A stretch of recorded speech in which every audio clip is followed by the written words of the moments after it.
Hello, everybody, and welcome to lesson 30 of class. We are finally in science, and I am so excited for this. Now, the title for this is the logical and unlogical part of science. So let's get into it, shall we? When art and logic have a baby, art explores creativity and the area of uniqueness, right? Whether this is, well, through art, like painting or sketching, or let's say thespians putting on a play or Broadway, so on and so forth. Then you have science, which proves it can be done and repeated over and over again so that others have the same feeling, effect, or results, so on and so forth. How many times people have heard you say, oh, I started a business, or I got clients, and they're like, how did you do that? Because I've been trying to do that, and blah blah blah blah blah. And because they're either impatient or whatever the case may be, they may not want to go through all the motions or have that much time. They're looking for a quick answer. So science normally delivers the quick answer. How do you kill bacteria? Throw some alcohol in it. It'll kill all the bacteria there, so on and so forth. How do you create a piece of art? Well, start with a stick figure and then work from there and build upon it. So these are the things that you have to identify and understand, because essentially in life, people, although may ask for answers, they don't have the time nor the patience in order to understand the answer itself. And that lack of patience, well, they say patience is a virtue, has been reflected into this day and age. I mean, look at social media, right? Well, look at the internet and everything else. People want quick answers, and therefore their attention span is, well, according to science now, is about the length of a goldfish, which is about 6 to 7 seconds long. This is why when you watch a YouTube video, it allows it to play for at least 5 or 6 seconds before it allows you to skip, now moving to like 15 seconds if people pay for that type of advertisement. So, these are the things you have to take into consideration when we're talking about science and things like that. It provides the quick answers, right? How did they do that? Like watching a magic trick. How did they do that? Or like a cop or law enforcement, studying you, every movement, every behavior, every action, so on and so forth, for years and years and years, and then putting you in confined spaces to see if you're able to do the same thing and replicate it, so on and so forth. Or come up with something new on your own to see if you're getting your information from somewhere else, because people tend to, one, not have faith. Two, it's very hard to believe somebody can be that creative, right? When it comes to, well, dealing with art or whatever. This is why Picasso's and Rembrandt's, so on and so forth, cost so much, because it's hard to replicate. And then, of course, when it comes to things like innovation and changing the world, well, they would say that it takes a genius mindset, and that's the 1%. Well, 1% out of a billion, that's still, or 0.001, whatever the case may be, it's still so rare that people start to develop what's known as fear, right? And because people don't like to be fearful, they take a lot of precautions. I've been put in different scenarios similar to what was mentioned, because people thought either I was a spy, or I was, doing something illegally, or I was hacking into something, or I was getting my information from somewhere else, until they had to pick me apart every which way from Sunday for about 5 to 6 years. And then they realized, oh, that's actually him, that he can actually say that. He did that in a confined space. There was no electronics. There was barely any windows, so on and so forth. I think I had one window in the room that they put me in to see if I was able to continue and do certain things, which I found fascinating, frustrating, and it kind of slowed down my process, because if people want answers, well, they're going to be waiting for a while. And then all of a sudden they're like, oh, well, I just want to apologize for everything we put you through, so on and so forth. No, now we're going to pay.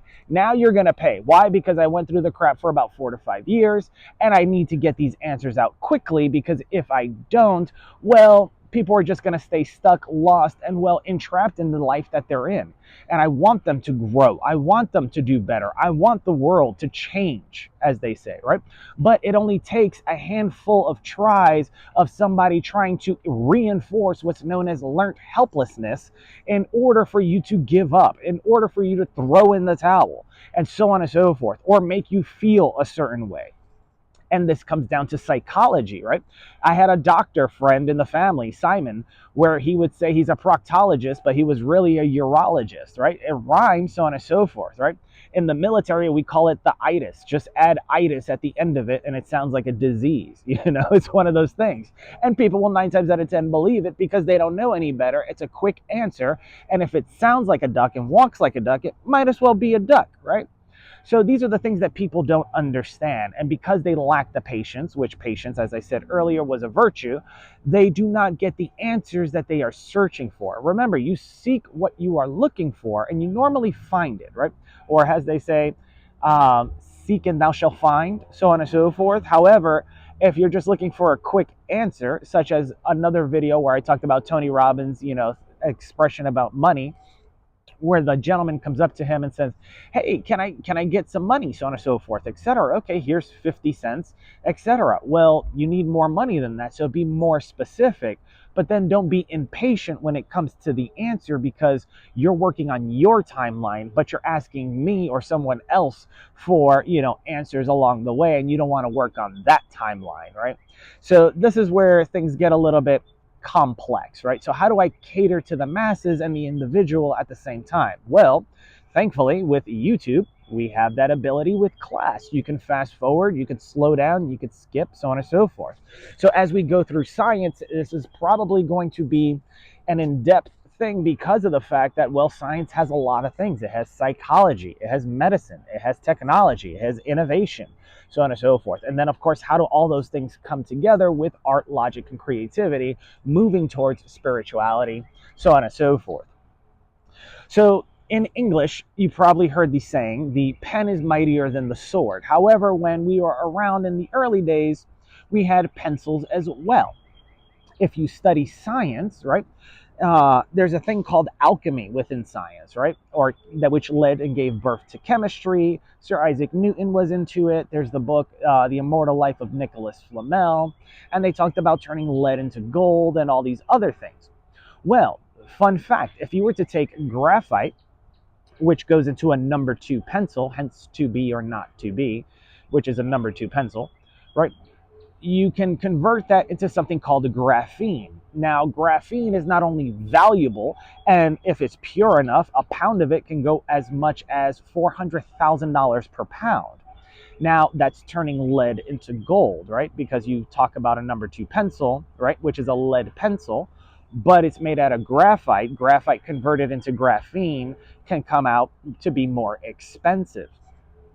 Now, with graphene, not only is it durable, strong, and everything else, it's stronger than some of the strongest metals out there. I mean, think about it. If you do your research, a sheet of paper thickness of graphene can stop a bullet. Now, you may ask how or why. That's not what this lesson is about. It's to open your eyes to how all these things come together, right? See, art develops the story with creativity and logic to make sense of everything so that the masses can understand. When the masses want to replicate, they lean on science because sometimes they're not creative enough to figure the art part out, and they're too logical. So they need steps, right? Put 2 tablespoons of this, put a half a cup of this, put something of this, so on and so forth. Make sure these ingredients sit and rest for a certain allotted amount of time, so on and so forth, so that the bread can rise, etc., as they would say. Or, then after that, you want to knead the bread and let it rise again. Now, where am I getting at with this? Well, turning lead into gold was very interesting because it's a play on words, right? See, gold is still a material or metal that is valuable, right? But it's yellow, right? It's yellow, or, copper, yellowish color, so on and so forth. And it is valuable. It has electrical properties. It's very malleable, so on and so forth. It lasts longer than silver when it comes to being put into electrical systems and things like that. But then graphene not only lasts longer than the both of them, it's also malleable. It's also a lot more, how do I say this? It's also a lot more impenetrable, right? Because gold is very malleable. You can also poke a hole through gold, so on and so forth. It can't stop a bullet. But because of the design, because of the chemical makeup of graphene after it gets refined, so on and so forth, You can then use it for other things. Imagine putting it on a spaceship, meaning the spaceship would be lighter. It would be able to resist more impacts from any other rocks or things out there in space, etc., so on and so forth. Putting this into the circuitry so that it can increase conductivity, putting this into a solar panel circuit, so on and so forth, so that solar panels are more efficient than what they already are, meaning you get more energy for the out of the same material, getting more bang for your buck. But however, the play of words, turning lead into gold, led people to believe that if you took lead and mixed it with certain things, it would come out and look like gold. Gold was a term of value, so on and so forth, to describe a metal of value, right? It's like saying gemstone, right? But what kind of gemstone? Is it a sapphire? Is it a diamond? Is it a ruby? Is it an emerald, right? If I said you could turn rocks into gems, you'd be like, oh, okay, gems. Okay, I could do that because it's somewhat more understandable. You understand what a gem is. But then when you look at the material, or you look at a raw diamond or a raw ruby or a raw sapphire, so on and so forth, it doesn't look that pretty. And that's where art comes into place, right? And then science, refines everything and makes it, you know, uh, cuts it the correct way, makes it stronger, so on and so forth, to reinforce it and to reinforce its value, giving the perceived value the expected value that you wish to achieve out of it. So take that, with you, so on and so forth. But remember, when they said turning lead into gold, were they trying to actually turn lead into gold? Or were they converting graphite into graphene, which was just as valuable, if not more valuable than gold, and kept that a secret and let you hang on to the words that were said and you left to your own interpretations? So let's move forward. Excuse me. So, what is freedom, right? And the reason why I'm talking about this is because, well, we have psychology and science. So, if I told you freedom is something, you'll either believe it or you don't, because the person that told you about it was probably an authority figure, right? But what is freedom, right? Remember, we are all meant to have exploration as children do, right? And without certain parameters, do you feel free? Probably not. As you get older, do you feel free when people say you can't do things, right? This is why people move out of their house, because there's certain rules in place, etc., or they get their own place, or they buy a house because the apartment complex doesn't let certain things happen, or people complain so they get in trouble, or the area that they live in is racist or whatever, so they have to leave that area to go to a different area because people have a hard time accepting certain things, etc. Maybe they're Hispanic or they're Spanish or whatever, and the two dominant races are white and black, and they work against each other to make sure that that doesn't get too big, because let's face it, right? Yes, Africa is a big continent, so on and so forth, and it's been around forever. However, you also have to remember Latin America and Central America is the Caribbean, and majority of the languages spoke there are from Latin descent, right? It's majority Spanish in Latin America, so on and so forth, and Portuguese. And then, of course, you have some French in Haiti, etc. But in essence, it's a big culture just like Africa, right? But if that were to come to the United States, people would probably freak out, right? Look at what happened, years ago when, black people started to come up. People still looked at them the wrong way, according to history books. Maybe the history books are wrong. Maybe the black people were in charge and they just wanted the illusion that somebody was in power so that they could stay hidden, and then the ones that were doing bad they can reprimand on their own way, and they worked hand in hand together. But what about the Hispanics, right? That was something completely different, right? Remember, the Mayans had Texas and California until somebody took over. And of course, you had the California gold rush, turning lead into gold because it's of value. In psychology, shiny object syndrome, if it's of value, right? If you saw a episode of Finding Freedom, I talk about this in areas that I grew up and places that I experienced where you don't want to flash the big gold necklaces and all that. That could put you in a serious position and put a target on your back to get robbed, so on and so forth.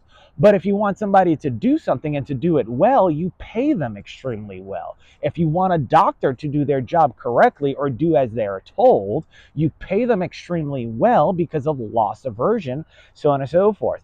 Instead of them doing the right thing to gain, something greater, maybe self-fulfillment, doing the right thing, etc., they rather keep their salary because they're scared to lose that because they need it to pay bills and everything else. And, well, would they do a good job if they were getting paid a lot less? I mean, think about it. If hospitals were to say, okay, after X amount of time of residency, we'll pay off your debt, but your salary is going to be a lot less, would doctors still do it, knowing that their education was covered as long as they did their chosen profession, right? Or let's talk about people in the business world, right?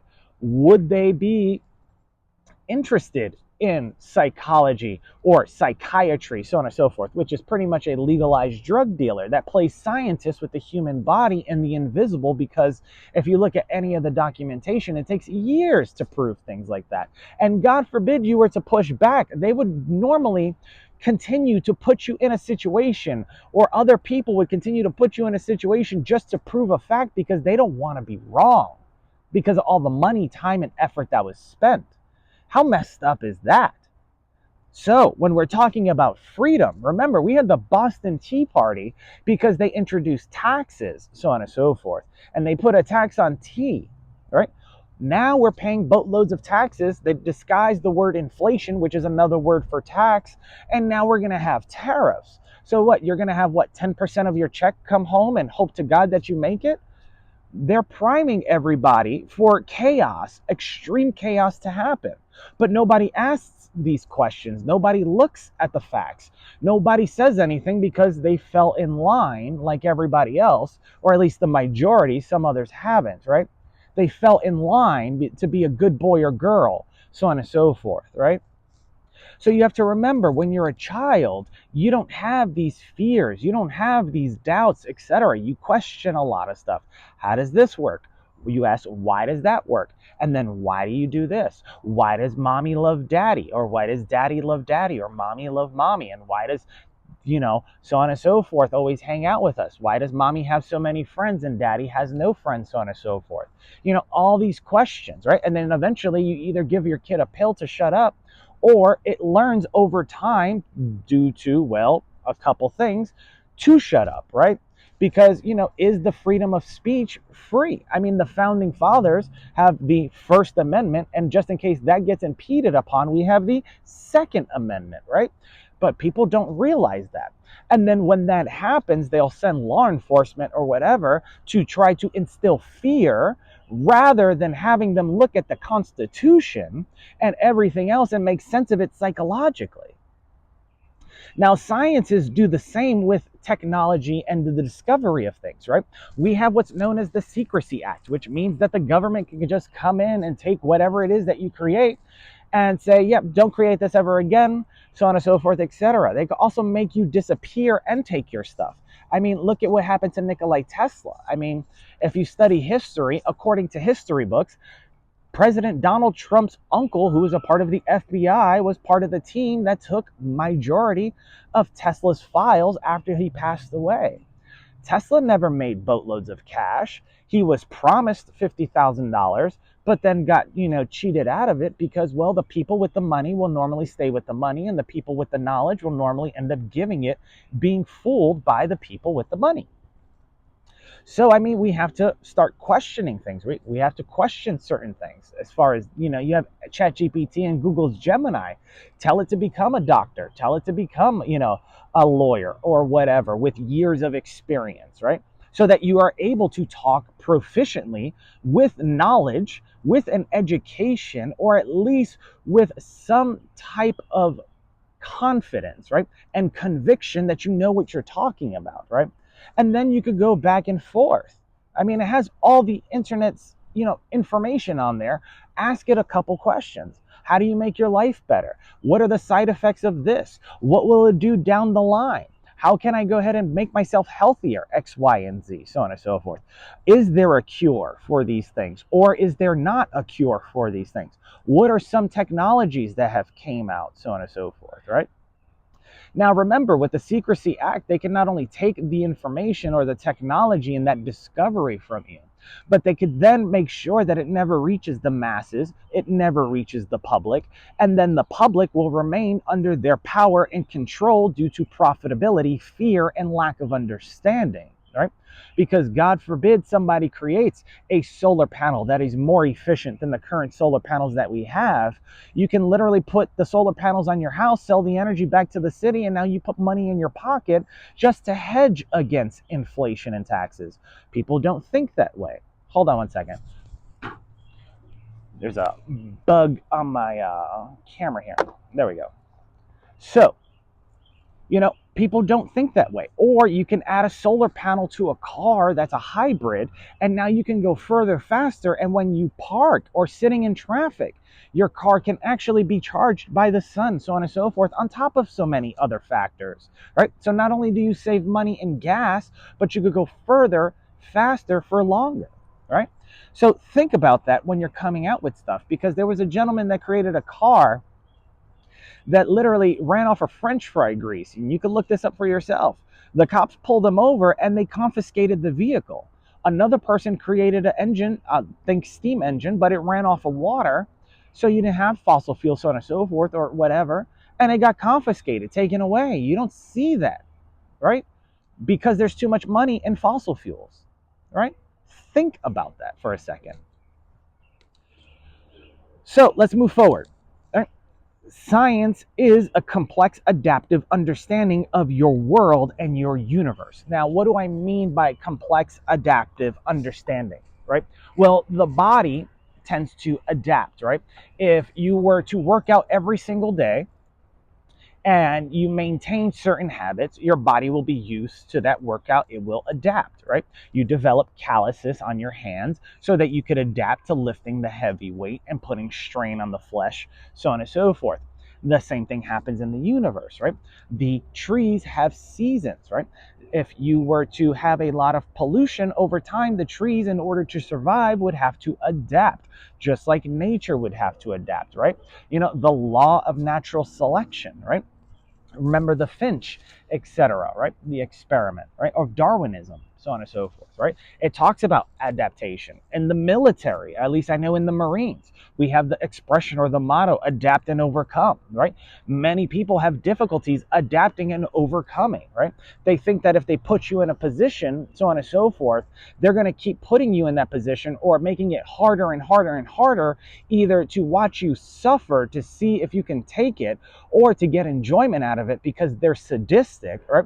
But if you're able to adapt and don't let anybody steal your joy or your happiness, or you find joy and happiness in the little things or the things around you, then you're just going to piss off the oppressing, factor, right? The Green Berets, oppreso de libre, right? To free the oppressed, right? Or to liberate the oppressed, right? That's one of their mottos, right? Now, why would they say that, right? Think about it. Who's really oppressed? If they're taking technology that could help you, if they're hiding cures to diseases that could help you, if they're putting you in position so that you suffer and become their slave and do as they say, who's the oppressed? Think about that for a second. Right? Now, when it comes to the universe, right? Nikola Tesla had the fascination of 3, 6, and 9, right? Well, we're the third rock from the sun, as they say in the TV show Earth, right? And then, of course, in the Bible and other scriptures, it said it took 6 days to make the Earth. And then in about 9 months, you get a baby, right? So think about that, right? If we're a direct reflection of our universe, right? Well, there used to be 9 planets. Now Pluto is categorized as a dwarf planet. Well, it was a planet before. What makes it a dwarf planet now? And you believe it. And over time, you're going to hear that it's no longer a planet as time continues, because the ones that did hear that Pluto was a planet will argue the fact, just like everything else. And then eventually they will die off and the new ideology will come forth, right? So remember, If the Earth is the third planet from the sun, it was built in 6 days, as they say, or construction or designed in 6 days. And then, of course, if we're a reflection of our universe, i.e. Earth, our planet, etc., well, then it takes 9 months to make a baby. And then, of course, the Earth is roughly majority water in comparison to land. That's funny, because our bodies are more fluid than everything else, more than solids. If you were to dehydrate the body, if you study science, right, I think we're what, 60-70% water, etc., and then the rest makes up everything else. What about the Earth? Isn't it very similar? So aren't we a direct reflection of an adaptive creative system that exists in our universe? Think about it, right? Why don't you have patience? Why do you want quick answers? Why do you hold on so tightly to things instead of letting go? Most people will say, let go. It's easy to let go, but they have a hard time following their own advice to move forward. This is the psychological fallacy of loss aversion, right? People would rather keep on to what they have, right, than give it up to move on to something greater, right? Because it takes risk. And as you age, there's the risk taking becomes reduced, right? So let's continue on with this. So science is also similar to finance. Now, what do I mean by science is similar to finance? Well, there's risks in science, there's risks in finance. When you invest in the stock market, when you have a 401k, when you get a job, so on and so forth, etc. When you use credit cards, right? You have a variable interest rate, just like in science. When you experiment, there's different variables, right? And they're going to change depending on the situation, because you don't want to replicate the same thing over and over again trying to get a new result. That's the definition of insanity, right? So just like finance or your credit cards have a variable interest rate which fluctuates based upon your credit score, science, or if you were to look at quantum physics or comic books, right, they talk about the multiverse, right, the multiple variations of different universes that reside in what we live in today, whatever the case may be, right? So you have to understand that there is a connection to everything, and everything, as my uncle once said, has its own jargon, right? I gave the great expression that a doctor could come to you and say, I'm going to perform heart surgery, or I got to do a cardiac bypass, or I got to do something else. I have to apply a stent. Well, what is a stent? I don't know what that is. Oh, well, I got to open up one of the arteries, so on and so forth. It's this little device that slips in when a clogged artery is clogged and then forces it open, just like a jack would do to a car lifting it off the ground, right? It creates space, right? So think of that, right? And think about how things are connected, because most people will be quick with their tongue and slow with everything else. Be slow with your tongue, because why? Well, because if you're slow with your tongue, you're able to process a lot more. If you're slow with your thinking, you'll be able to understand a lot more. See, when people get emotionally triggered, and I've been around people that, well, get emotionally triggered, or they have a rapid thinking mind, so they jump to conclusions very quickly, or they'll just go based off of hearsay, and they'll make their own assumptions very quickly without letting things process and slow down. If you slow down a minute, remember, snipers have this saying, slow is smooth and smooth is fast, right? Why do they say that? Because over time that muscle memory develops, right? And if you look at life like a game of chess, not checkers, understanding that every piece is different, every human being is different, every individual has different variations and variables that, are fixated upon their life. So therefore, you have to look at the health industry, so on and so forth. And doctors have to look at things holistically. They can't just categorize everything as such, right? So the same thing applies to life. The same thing applies to art, because not every piece of art comes out the same way unless you trace it or a computer designs it, right? Just like individuals, right? You can have twins, but there's going to be slight differences, right? Even if they're identical, there's going to be slight differences, whether that's in their psychology, whether that's in their personality. Maybe one person has green eyes and the other person has green eyes, but it has astigmatism, so on and so forth. If you don't know what astigmatism means, that the pupil is shaped kind of like a football, etc. So remember that analogy. right? That things are connected, and there's always connections and translations as to other fields. You just have to slow down in order to understand things so that you can move a lot faster. Let's move forward. If the risk is too high, then it is a risk that should not be taken. I remember this show, I forgot the title of it, but it was with Richard Branson, one of the people that I look up to. I mean, super role model. Read his book, Screw It, Let's Do It. Another one based on business where he's sitting on the cover with a black sweater. It's a blue cover. I forgot the name of it, but you know, on the TV show, they took a lot of risks. They went to the top of a hot air balloon and drank tea. They did other stuff. And it was just to see who was going to be able to become a CEO or work for him, etc. Now, one of the last tests were that there were three doors, right? Or two doors or something like that. And, you know, he gave them the option. You can go through door A, which comes with all these things. You can be a part of my company or my, so on and so forth, or be in charge of one of my companies and run them, have a great successful salary, so on and so forth, etc. But then there's this other door. And this other door, I'm not going to tell you what happens if you go through it. The chances that there might be something greater beyond that door, well, that's up to you to find out. But there could be nothing behind the door. Now, granted, you had all these A-type personalities, a lot of curiosity. They took a lot of risks. So on and so forth. One of the things that he was looking for was to see how much risk someone was willing to take. Now, the person that ended up winning actually chose door number one, because door number one, yes, it was, still some risk because you were running a business you did not know nothing of, all these other things.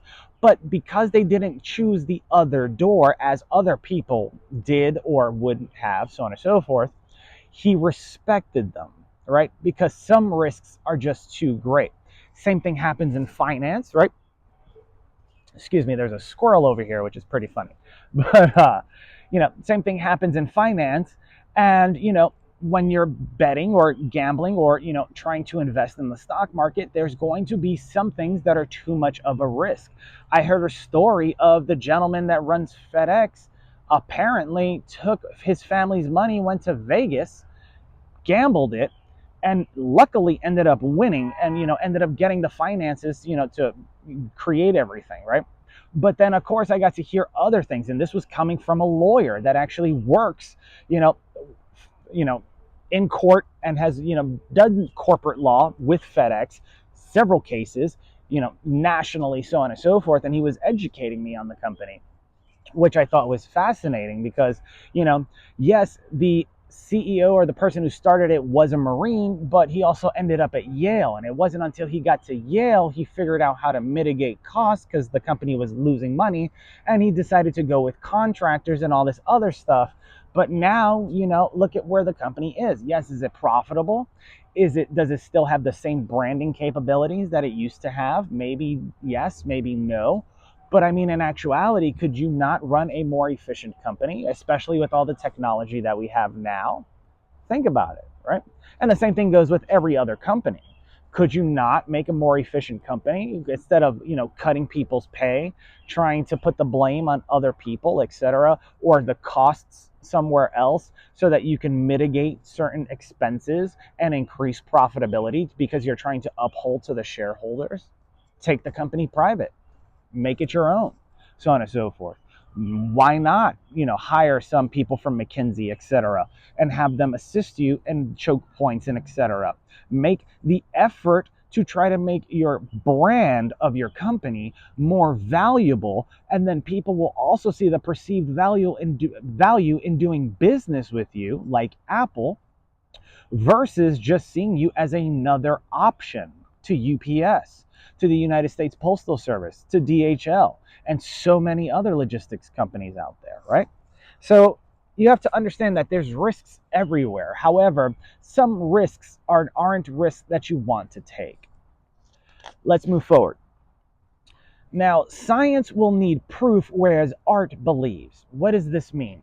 Science will always try to prove everything over and over again, because if there's a slight variation, then it can't be true, right? If there's room for doubt, etc. And, not to say that that's a bad thing, but yeah, that's great in mathematics. But with some things, you need to have a little bit of belief and faith, right? How did you do this? So on and so forth. Yes, do you want to know the answer to like, how did you do the magic trick, right? Do you want to know the answer to the magic trick so you could do it yourself, so that you can stop it from happening, so that you can feel smart around other people and be like, I know how this works. Watch this. He's going to do this, and then that, and blah, blah, blah. And now it just loses its appeal to everybody else, and you look like the asshole, right?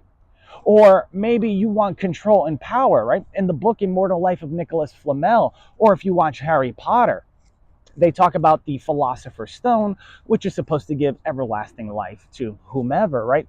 And this life of eternity. Now, do you want that? Do you want to live longer? For what? So that you can travel in space and, last longer, etc.? Or do you want to control it? Do you want to put an end to it? Do you want to stop it, etc.? Do you want to understand it so that you too can wield a similar ability? What does it come down to? And 9 times out of 10, people say we live in the matrix, which is very PC. And if PC is just an acronym for power and control, then I know where your mind's at. Because most people are quick to steal stuff. And most people are not willing to lend the helping hand because they think they're okay getting away with it, lining their pockets. But greed exposes everyone. So if you're not trying to balance the scales, know that the scales will eventually be out of balance, and karma sucks.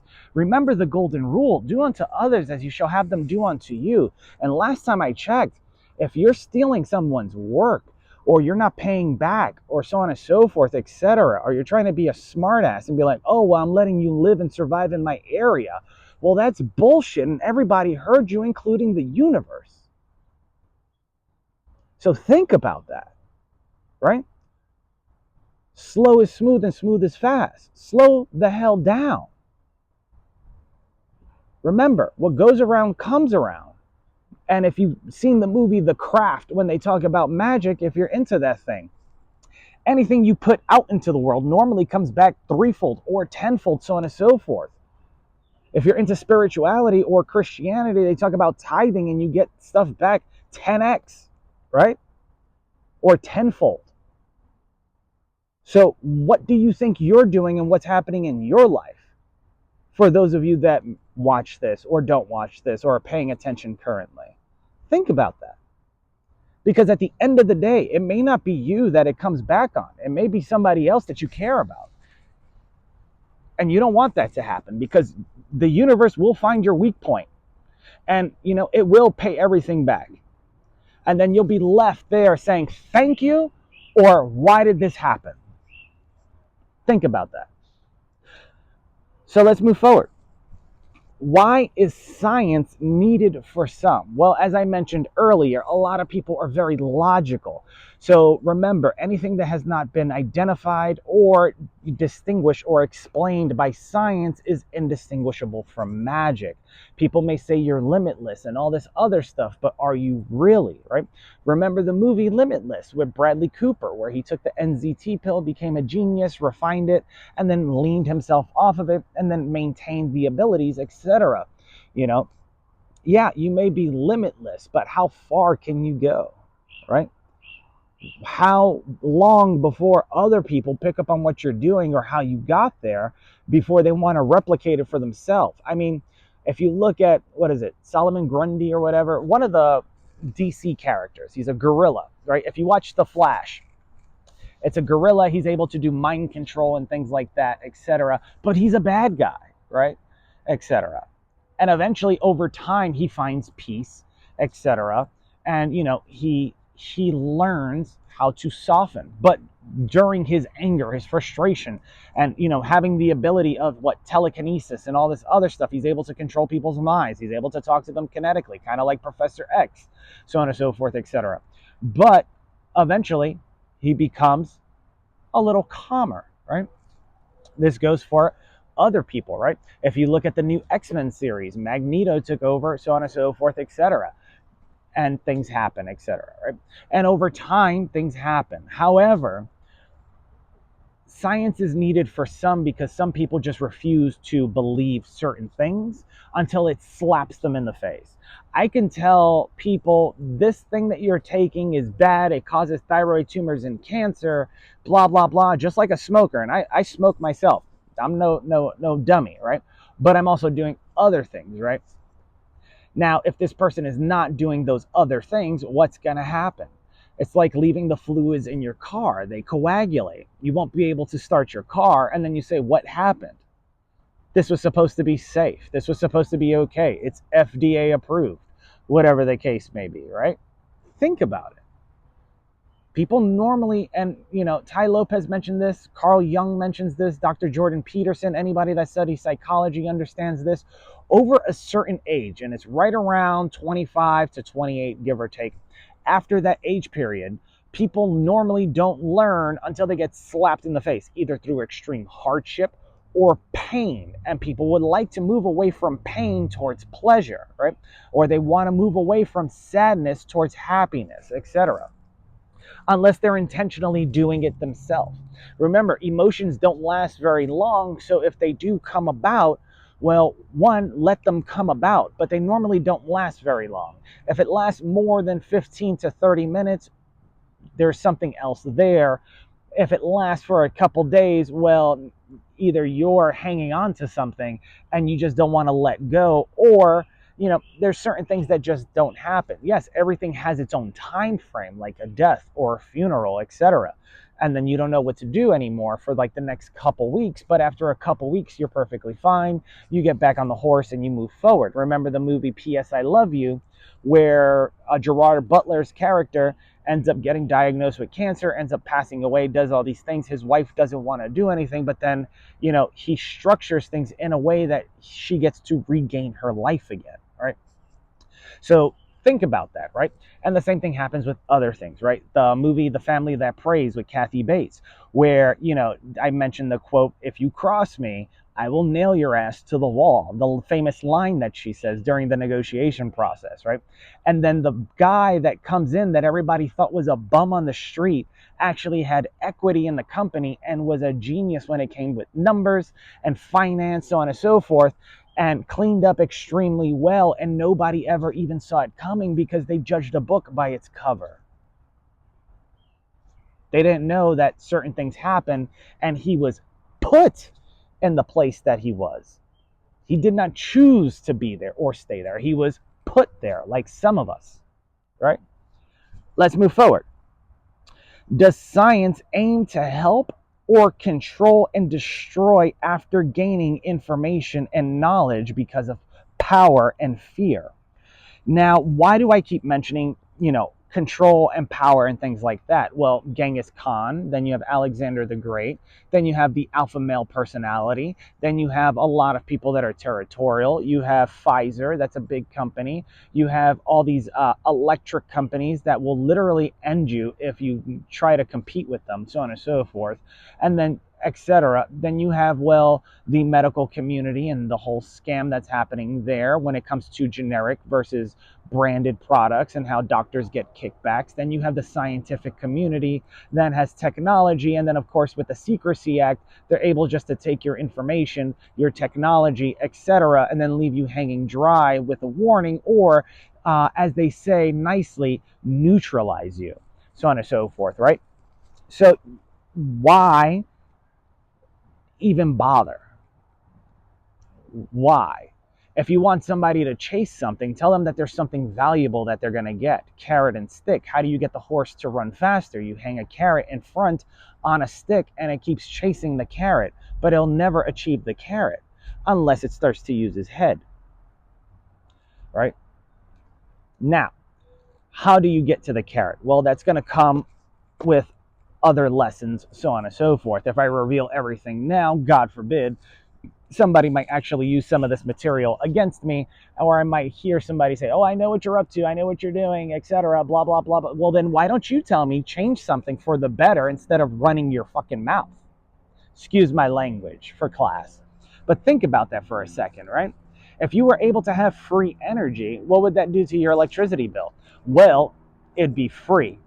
So you could put more money in your pocket. Granted, you probably don't spend that much money on electricity, maybe 50, $100. But with inflation adding another 20% added to everything that comes out of your pocket, maybe that can help you out with groceries or an extra tank of gas, so on and so forth. Think about it. You know, if you had a car that had, remember, cars, oh, I'll go into this. Cars used to have a timing belt that was made out of rubber until they changed it to a timing chain, which needed just to get recalibrated or tightened, so on and so forth. If you still have a timing belt, remember, that would dry up and it would cost a boatload of money, close to about $1,000 to change the timing belt. Nikola Tesla was hired to create a more efficient light bulb. The light bulb was so efficient that Edison could not sell more light bulbs because the filament inside of a regular incandescent light bulb would normally burn out after 1 to 2 years, and he could sell more light bulbs. With the light bulb that Nikola Tesla created, it would take forever for him to develop an ROI, or he would have to sell it for such a high price nobody would purchase it because he didn't have the creativity to explain the perceived value or the value that would be obtained by attaching the price to it and why people should pay that price for it, right? Think about it. Instead of buying 10 light bulbs that's going to last you, etc., you could buy this one light bulb and it'll last you for X amount of time. Now you have justification to increase pricing. Now you can tell them the correct story based upon fact and science. And then if you make it artistically pleasing, adding color to the light, so on and so forth, well, then you can have fun with it too, because that's what Steve Jobs did with computers. He added color to them, made it different. People were able to identify with the computers. I want the blue one, I want the red one, I want the purple one, I want the yellow one, etc., so on and so forth. So let's see here. We have about 1, 2, and 3 more points here. So let's keep going, shall we? So I have here, does sci-fi, and I have it specifically SCI PHY, standing for science and psychology, understand words? What's Asia spelt backwards? If you were joking and wanted to have fun with it, it would spell AISA, right? And if I was, saying that Hispanics were intelligent and I was talking about AI, it would be AISA, what's up, etc. Or you could spell Asia, right? Or mention China or whatever, which is in Asia, so on and so forth, right? So think about it, right? How is wordplay associated in your everyday life? Remember, turning lead into gold and the example of graphite turning into graphene, which can be more valuable than gold, more useful, more durable, enhance the efficiency of a lot of things from solar to electric to defense, etc. Imagine having a graphite bulletproof vest, right? Now you have a lighter vest, which means you can move quicker. You have more, you could take less impact, right? Or more impact, less damage, so on and so forth. It's flexible, so it moves with you, right? That's 3 key factors right there. Not only on top of that, because it's lighter, you can hide it, so on and so forth. So for police officers or whatever, etc. And be due to the thickness, when done correctly, it can stop certain ammunitions, right? Such as more than a 9mm, a 45, a 5.56, all the way up to possibly a 7.62, which comes out of an AK-47, right? So think about these things, right? If that were to occur, how much would the military-industrial complex profit off of it? How much benefit would military and law enforcement, benefit from it? How much would the technological areas benefit from it? How much would space benefit from it? How much further could you get, right? If you were to build a space station, right, that also ran off of solar, right, because the sun's right there, and it was more efficient, right? Why not utilize that? Why not make it more efficient? Now, so on and so forth. Why not reinforce some of the satellites so you don't have to spend so much money on repairs, etc.? Think about it. What if you were to put a film of this on the glass so that when you are traveling in space, if you ever do that, or you are in a submarine, whatever the case may be, you can now see everything and you won't have to worry about impact hitting the or penetrating the glass so much or damaging it so much because it's reinforced with something that's stronger than what you're normally used to working with. Those are like 5 different areas I just gave advice to for free. Think about that for a second. If you want to share this, go ahead and do it. Remember, as I said in another video, if you're going to use this, please be creative and add your own twist to it. But roll with it. Let's go. All right, so think about it, right? Let's move forward to the last 2 points here. Does science seem logical or unlogical now, right?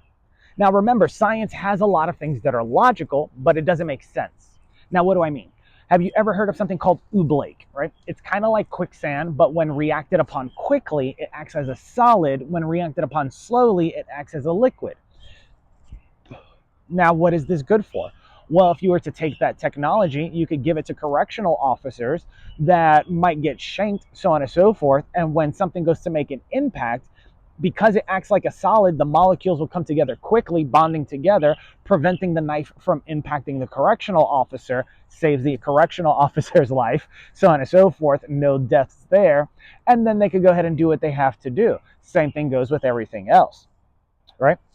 Then if you were to put this into, let's say, as a form of insulation between the graphite or the metal, so on and so forth, so when something impacts it, if it comes through, the metal or the whatever shielding that they have slows the impact enough down, gives the oblate, the insulation, time to contract, delivering a more stronger defense system, right?